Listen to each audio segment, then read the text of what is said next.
Hello, this is Matt on the Moon Lambo channel. Let's have a fun conversation today, you and I. Can XRP reach $1,000 per coin? That's almost entirely what I'm going to be talking about in this video. I do have a piece I'm going to share with you towards the end, though. I just thought it would be a fun way to end. It's from Bitcoinist.com, titled Pantera Capital, Bitcoin's 8-year compound annual growth rate is massive. And it talks about the correlation, or lack thereof, the Bitcoin and cryptocurrencies to just really any other asset class. I'll get into the specifics towards the end of the video, though. Before we get going, though, if you would please go ahead and delicately tap that like button, but don't smash it. Only dorks smash the like button. Just delicately tap it like a gentleman or gentle lady. And go ahead and subscribe to the Moon Lambo channel. Or don't. It's your call. Whatever. It'd be nice to have you, though. We can be friends. Maybe even best friends. So the reason I thought to talk about this today is because of Mr. Crypto. He's at Mr. Crypto 589 with the O actually being a 0 on Twitter. And I want to say, if you're listening, sir, thank you very much for sending this tweet, sending the tweet out, first of all, and tagging me in it, because I found the article associated with the screen capture that you provided here. So here's what Mr. Crypto tweeted out. There's actually 2 tweets he put out, and I'm going to share both of them with you. He writes, "Can Ripple reach $1,000 per share?" Of course he means per coin, but anyway. Was going through some old articles of Ripple and XRP and came across this. There was no date on it, but as you can see at that time, the price was 50 cents in the United States dollars. And then tagged me and some other XRP community members, including some XRP YouTuber guys here. And then he sent out another one with a different screen grab, titled, or it's not titled, he wrote, True, False, or Disbelievers. This came from the same article from my last post. Give it time and it'll hit $1,000. So, can XRP indeed hit $1,000? I'm going to share with you exactly what I think on this. Let's dig into the article. I did a Google search to find the article, so I'm not going to read the screen grabs because I'm just going to cover the piece in its entirety here, or probably its entirety, or most of it anyway. And so this was from June 19th, 2018, and it's titled, Can Ripple Reach $1,000 by 2019? Okay. Couple things right off the bat, and this is from coinounce.com. Never heard of this website before. Nothing against Mr. Crypto at all. If you're reading this, thank you very much again, sir, for sending the information my way. But I'm not going to trust a website that thinks Ripple and XRP are the same thing. Not really. Not to this degree. They don't even mention XRP in the title. Oh my lord. Ripple's a company, XRP is a decentralized cryptocurrency. There we go. So can it reach it by 1,000 by 2019? Well, I'd say by 2019. I'm going to say no on that one. But it's already, what is it? It's August here. Sorry, end of August. Don't think that's going to be happening this year. We're at 25 cents now. Let's try and get to $1 first, So let's just dig in here. Check this out. The cryptocurrency space has been very bearish for many of the cryptocurrencies, apart from a handful of them in the year 2017. Also, the first quarter of 2018 didn't prove to be bullish for the Bitcoin as well as other altcoins. The Bitcoin, they call it. That is so weird. Anyway, the cryptocurrency is ranked as the 3rd position according to CoinMarketCap. It is the most widely adopted cryptocurrency by most of the banks and other financial agencies because of its real-time gross settlement system, and they consider it to act as a cost-cutting tool to their complex procedures. Fascinating there with that, considered XRP wasn't even out in production version yet, so XRP was not being used in that capacity, so they got that wrong. Anyway, let's move forward. Let's jump down to the fun spot. And they got this little subheading here. Can Ripple reach $1,000? Okay. Currently, the price is around 50 cents United States dollars. For any particular cryptocurrency coin, the predictions can't be made. The scams and frauds that being witnessed these days in the crypto market must also be kept in mind. One such move can cause the prices of the cryptocurrencies to fall rapidly. Ripple seems to have potential in itself, but reaching the $1,000 mark might take much longer than 2019. That's like the first reasonable thing they said. Anyway, however, reaching the $10, even $100 mark is easy for Ripple. And again, they mean XRP. When we say it is easy for Ripple to reach the $100 mark, it means that a lot of patience is required and would take years together for Ripple to reach it. Moreover, the supply of the cryptocurrency coins is not finite. The key people in the company can add a number of coins in order to fluctuate the market prices according to their wish.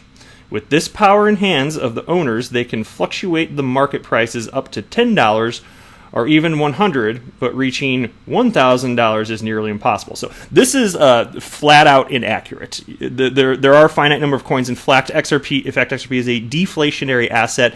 With each transaction of XRP, a little tiny baby boo shred of it is lost forever. Like it's burnt. Very small amount. Very, very, very small amount. So it's so small that even if widely adopted, it could take thousands of years for XRP to get down to no longer existing because too many transactions occurred. So anyway, given that's the case, this is completely nonsensical. Ripple has a bunch of XRP, but they can't make the price go to $10 or $100 or $1,000. That is a ridiculous point of view. And so then they have this next subheading, and they write, impossible to reach $1,000 for Ripple? Reaching $1,000 mark for Ripple is theoretically impossible because the market would not allow such a situation.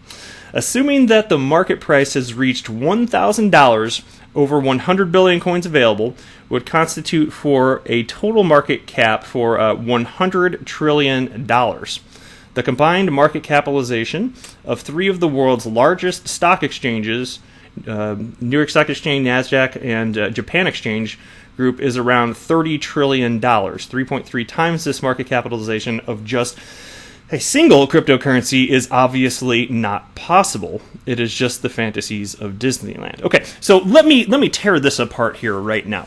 Okay, they write that it's theoretically impossible. I would say it's theoretically possible. Now, I'm not claiming it's likely or that it's going to happen. I don't know that it would ever reach $1,000 per XRP. That's an insanely high valuation.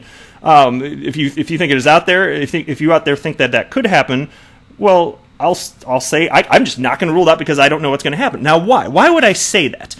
Well, it depends to the degree to which cryptocurrencies are indeed adopted.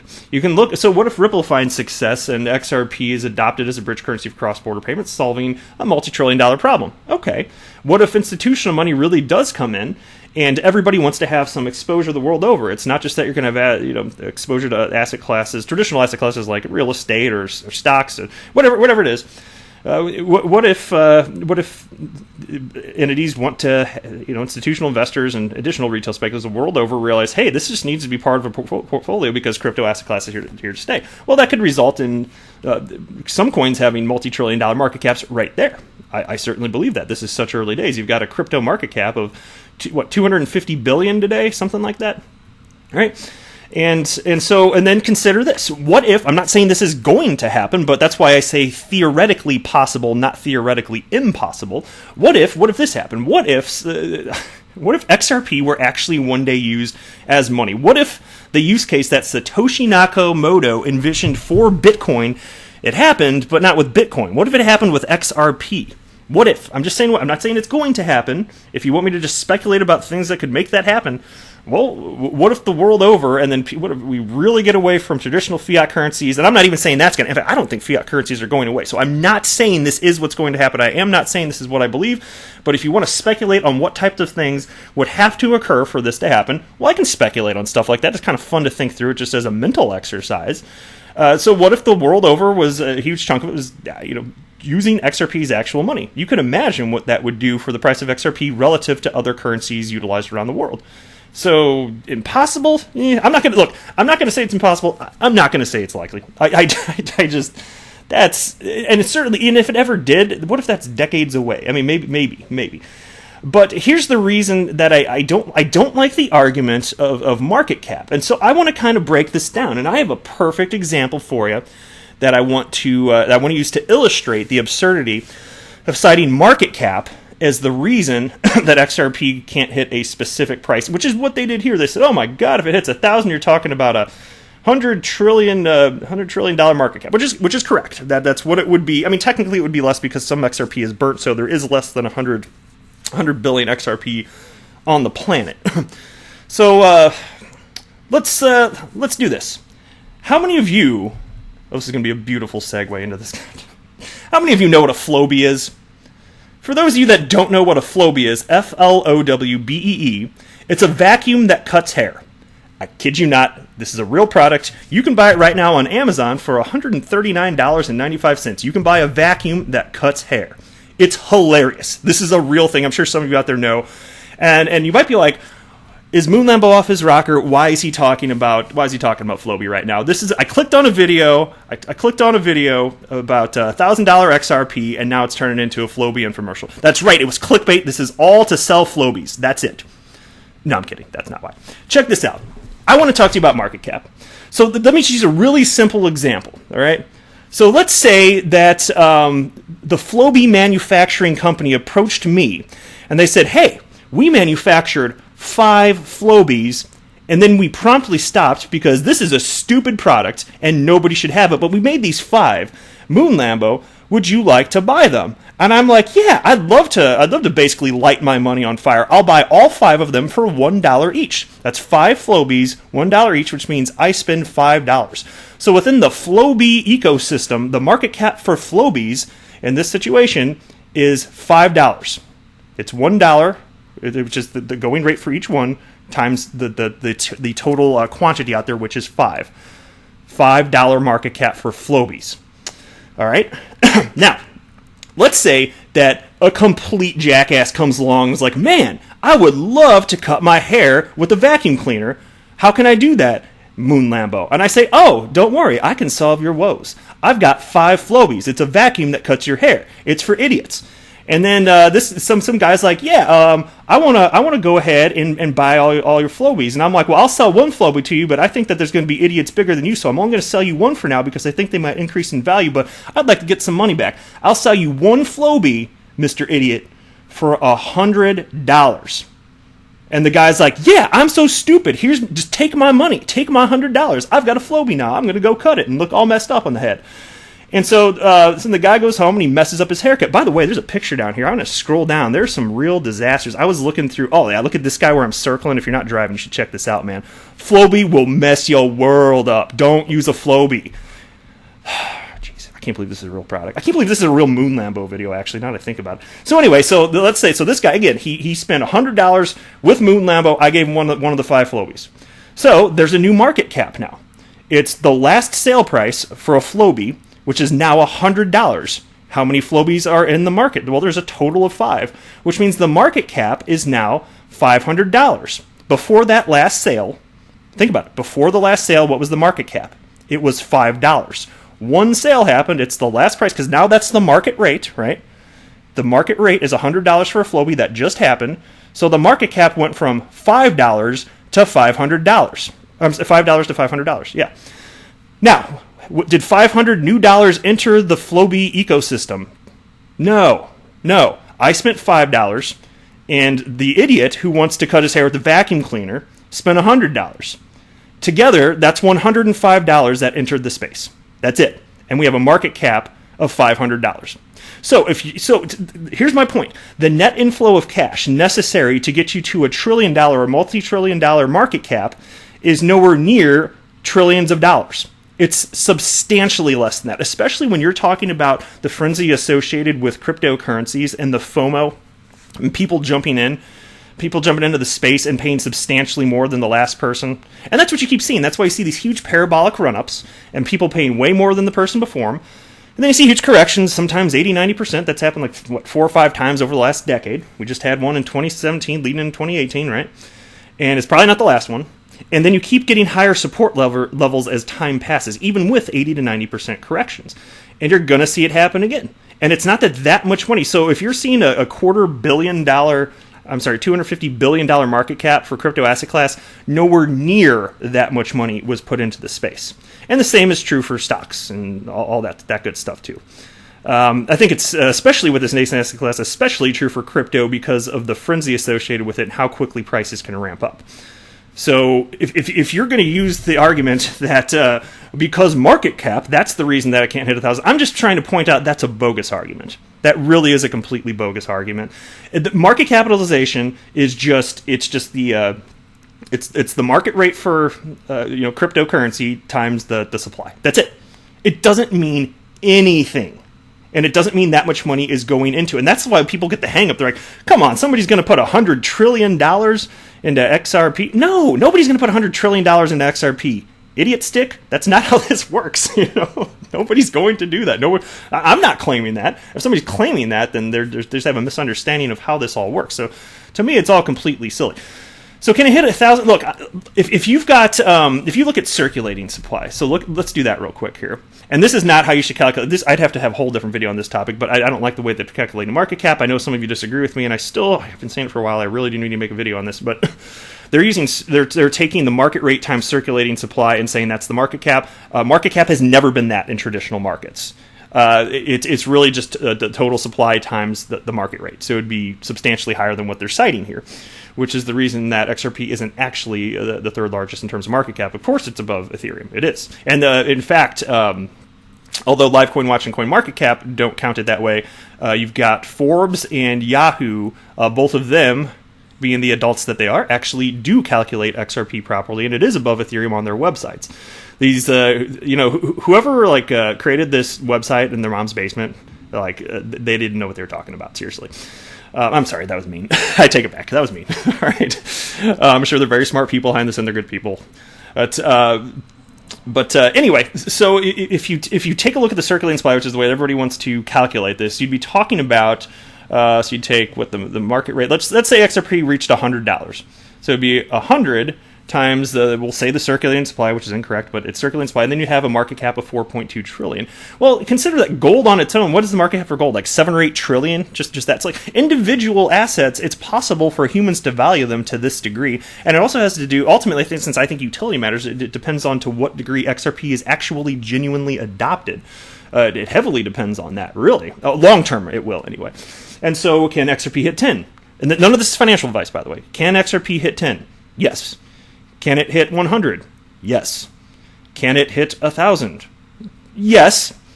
But I'm not saying any of this is going to happen. I'm not saying any of it is going to happen. But there is no limit, because you know what the price is. The price is the price of XRP, the market rate. It's whatever humans decide it's going to be. It's supply and demand. It really is. It's that simple.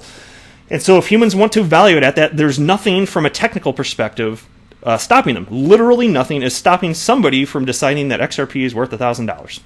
I'm not saying it's going to happen. I'm not saying it's reasonable to believe that it will happen.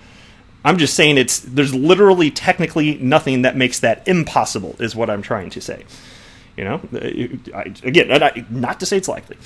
So, look, I don't know when we're going to see major parabolic runs in terms of price. I simply do not make price predictions. I just enjoy thought exercises like this and explaining the things that I understand about markets, because there seem to be very wide knowledge gaps when people are commenting about market cap and the potential price of XRP. And I want to kind of fill in those gaps with the things that I know, even though I'm still learning, admittedly.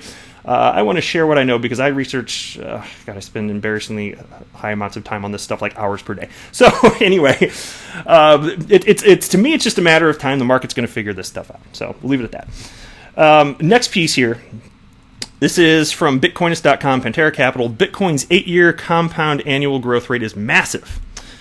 Pantera CEO Dan Morehead said in a letter published on Medium that Bitcoin and blockchain businesses had almost no correlation to other asset classes. He presented 3-year weekly returns and proved that Bitcoin has hardly traditional assets like stock, indices, and commodities. Now, that's a broken sentence, because, fun fact, in crypto media, it's against the rules to read your own work, and so that's why that sentence is broken and didn't make any damn sense when I read it. Just want to point that out. So they're doing the right thing, though. You don't want to correct your work when you write stuff wrong, because that's a good way to get fired in the crypto media. You got to have just bad work. Anyway, according to Morehead, in the 1980s, there was little correlation between traditional asset classes like bonds, currencies, and commodities. However, investors became aware of the potential of diversification and ended up managing smaller portfolios. Pantera CEO said, quote, "Bond investors just owned bonds. Equities investors knew nothing of currencies. People who traded oil just traded oil, and so on. As modern portfolio theory took over, everyone wanted to have a diversified portfolio. Ironically, they all ended up buying the exact same portfolio. Investment products such as the Goldman Sachs Commodity Index boosted the correlation effect among assets that previously behaved quite differently." Bitcoin and the entire blockchain ecosystem are like a breath of fresh air for both retail and institutional investors. They are great not just because they can preserve wealth in moments of major crises, but also because they generate more than decent returns irrespective of what's happening elsewhere. And then there's a quote, if you can find an asset that has a 235% 8-year compound annual growth rate and basically zero correlation with anything else, you should own some. Bam! Well said. I found that fascinating, so I wanted to share it with you. That's it for this video. So what do you think? Are you going to go buy a Floby? Yeah, you are. You want to cut your hair with a vacuum cleaner now because Moon Lambo said you should. No, don't do that. That's awful. I can't believe this is a real product. Yeah, so I like diversity of thought, so if you think that I'm wrong or nuts in any of my analysis regarding XRP at 1,000, go ahead and let me know. Drop a comment below, and I'd be happy to discuss with you. But that's it for this video. I am not a financial advisor. Do not buy or sell anything because of anything that I say or write. That would be a very, very, very bad idea. Until next time, to the Moon Lambo!